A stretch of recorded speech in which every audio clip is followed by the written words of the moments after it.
बंदर मियाँ। सर्दी के दिन थे। इंसान तो इंसान, जानवरों को भी धूप अच्छी लग रही थी। बंदर मियाँ कलाबाजियों खा के धूप के मज़े ले रहे थे। अचानक उन्हें एक मनुष्य सी आवाज़ सुनाई दी। आवाज़ की सिमत देखकर वो चौंके। दरख्त पर भी फाख्ता बैठी हुई थी। बंदर मियाँ ने उन्हें आदाब किया। उन्होंने जवाब देते हुए पूछा, अरे बंदर मियाँ, तुम ये शहर में क्या कर रहे हो?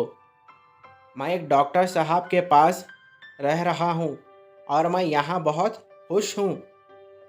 आज़ादी छोड़कर ग़ुलामी में खुश हो, ये तुमने क्या बात कर दी? आप भी शहर में हैं, इसका मतलब कि आप भी ग़ुलामी में हैं? बंदर मियाँ ने कहा, शहर में रहना ग़ुलामी नहीं।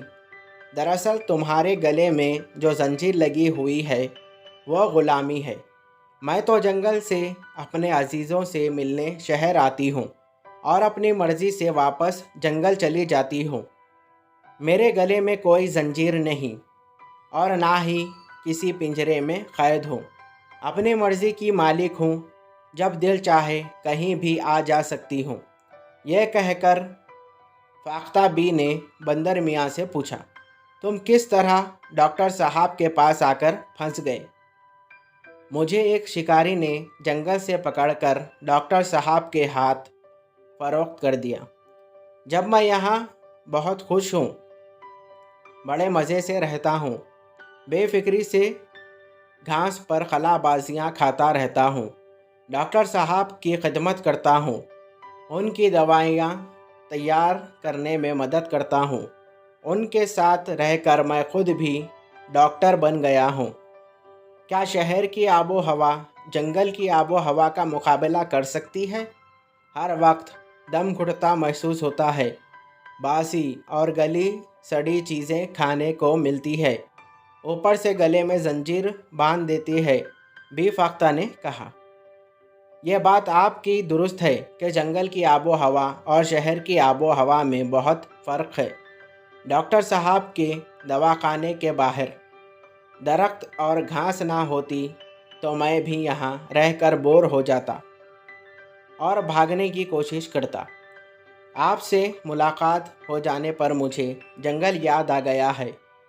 एक दिन मैं ज़रूर मौका मिलते ही जंगल की तरफ फरार हो जाऊंगा और फिर कभी पलटकर शहर में नहीं आऊँगा, बंदर मियाँ ने कहा।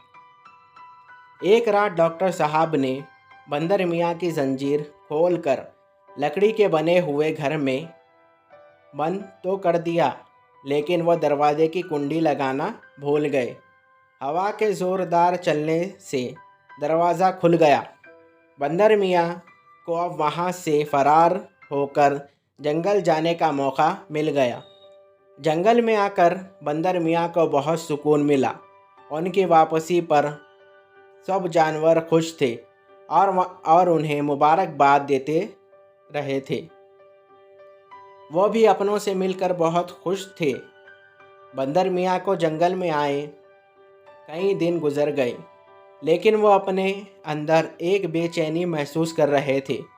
वो जंगल के जानवरों में खुद को नुमायाँ रखना चाहते थे, ताकि जानवरों को एहसास हो जाए कि उन्होंने जंगल से बाहर रहकर बहुत कुछ सीखा है। एक दिन बैठे बैठे बंदर मियाँ को ख्याल आया, क्यों ना वो जंगल में डॉक्टरी का काम शुरू कर दे। इस काम से वो जानवरों में नुमायाँ हो जाएगा और हर कोई उसकी इज्जत करेगा। बंदर मियाँ ने यह ख्याल आते ही इस मंसूबे पर अमल शुरू कर दिया। जंगल से जड़ी बूटियाँ जमा करके मुख्तलिफ़ अमराज की दवाएं बना डाली और अपना दवाखाना खोल लिया। भालू मियाँ उनके पहले मरीज़ थे। उन्हें दांतों की तकलीफ़ थी। मैं तुम्हें दांतों की दवा दे रहा हूँ। ये ऐसी दवाई है कि दांतों को पत्थर से तोड़ना चाहोगे तो पत्थर टूट जाएगा, लेकिन दांत नहीं टूटेंगे। क्या वाकई ऐसा हो जाएगा? भालू ने हैरत से पूछा। हाँ हाँ, ऐसा हो जाएगा, बंदर ने उन्हें यकीन दिलाया। ऐसा हो जाने पर मैं तुम्हारा मुंह शहद से भर दूंगा। भालू मियाँ ने खुशी से अपने पीले मैले कुचेले दांतों की नुमाइश करते हुए कहा। बी लोमड़ी को चलने में एक पाँव में तकलीफ होती थी। वो भी इलाज कराने पहुंच गई। कछुए को कब्ज की शिकायत थी। चील को दूर का कम नज़र आता था। हिरन को भागने से जल्दी सांस फूल जाता था। मेंढक मियाँ इस कदर भारी हो गए थे कि उनसे चलना दो भर हो गया था। जिस जानवर को बंदर मियाँ के दवाखाने का इल्म होता वो वहाँ पहुँच जाता। बंदर मियाँ अपने दवाखाने में जानवरों को आता देखकर बहुत खुश थे। उनका पूरा दिन जानवरों को दवाइयाँ देने में गुजर जाता। भालू मियाँ ने 3 खुराक दवाएं खाकर अपने दांतों पर हाथ फेरा तो एक दांत बाहर आ गया। दोबारा हाथ फेरने पर आधा दांत उनके हाथ में आ गया। अपने दांतों को गिरता देखकर भालू मियाँ उस खौफ से कि कहीं सारे दांत बाहर ना जाए सख्ती से मुंह बंद कर लिया।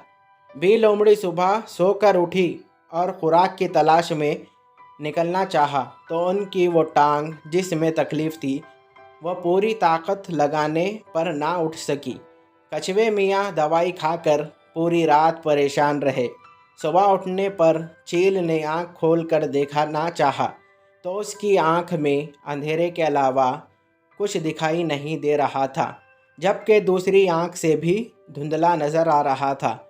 बे हिरन दवाई खाकर ऐसी सोई कि सुबह उठने पर भी ना उठ सकी। बंदर मियाँ अपने दवाखाने में बैठे मरीजों का इंतज़ार कर रहे थे।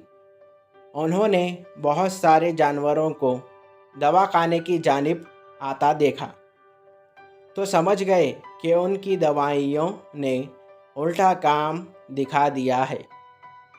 जब भी वो गुस्से में भरे उनके पास आ रहे हैं, बंदर मियाँ ने आ देखना ताऊ देखा, फौरन दौड़ लगा दी। गुस्से में भरे जानवरों ने दवाखाने को खाली पाया तो उनका गुस्सा और भड़क उठा। दूर खड़े बंदर मियाँ थर थर काँप रहे थे और इस दिन को वो तरह कोस रहे थे जिस दिन उन्होंने डॉक्टर बनने का सोचा था। तमाम जानवर सख्त गुस्से में थे और बंदर मियाँ को बुरा भला कह रहे थे। बंदर मियाँ को जानवरों की तकलीफ़ का बहुत अफसोस था। साथ ही साथ वह दिल ही में कह रहे थे कि जिसका काम उसी को साझे, और अब उनके कदम शहर की जानिब दोबारा उठ रहे थे। Thank you. हेलो वीवर्स, मैं हूं आपका अपना दोस्त सलमान। उम्मीद करता हूं आप सब खैरियत से होंगे। अगर आप मेरे चैनल पर नए हो तो मेरे चैनल को सब्सक्राइब करें और बेल आइकन को ऑल पे सेट करें ताकि मेरी हर आने वाली स्टोरी का नोटिफिकेशन आपको मिलता रहे। अगर आपको ये स्टोरी अच्छी लगी तो इस स्टोरी को भी लाइक करें। तब तक के लिए मुझे दीजिए इजाज़त। Thank you for watching.